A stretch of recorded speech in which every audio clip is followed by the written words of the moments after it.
dans la plus belle salle de la partie supérieure de la grotte. Elle doit son nom aux innombrables stalactites suspendues à la voûte, rappelant de fastueux luminaires. Le sol, lui aussi, présente un relief singulier. Les eaux de ruissellement y ont formé de petits barrages de calcaire et des bassins appelés bourgs. La plus grande et la plus remarquable de ces mares, appelée le bassin des Naïades, se trouve en contrebas sur votre gauche. Ces formations calcaires en forme de petits barrages naturels sont rares. On ne peut les observer que dans les grottes où se produisent de fortes infiltrations d'eau au moment des pluies et à la fonte des neiges. Cette eau ruisselle le long des parois, forme des flaques, puis s'évapore peu à peu.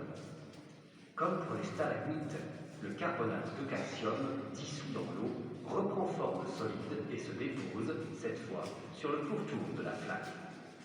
Au fil des siècles, ce dépôt prendra de la hauteur au pourtour de l'étendue d'eau. Enfin, repérez face à vous les trois masses calcaires au sol. Sur la plus importante d'entre elles, une stalagmite dressée comme une statuette.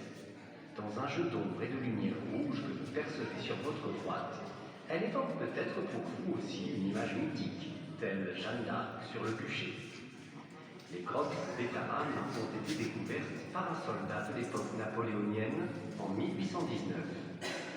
C'est en 1903 qu'un artiste peintre de Saint-Malo, tombé amoureux de ce trésor naturel, décide de l'aménager pour l'ouvrir au public.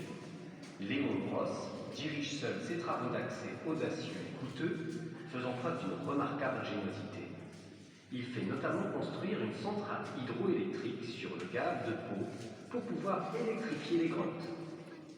Et alors, contrôle surprise, en quelle année la grotte a été découverte?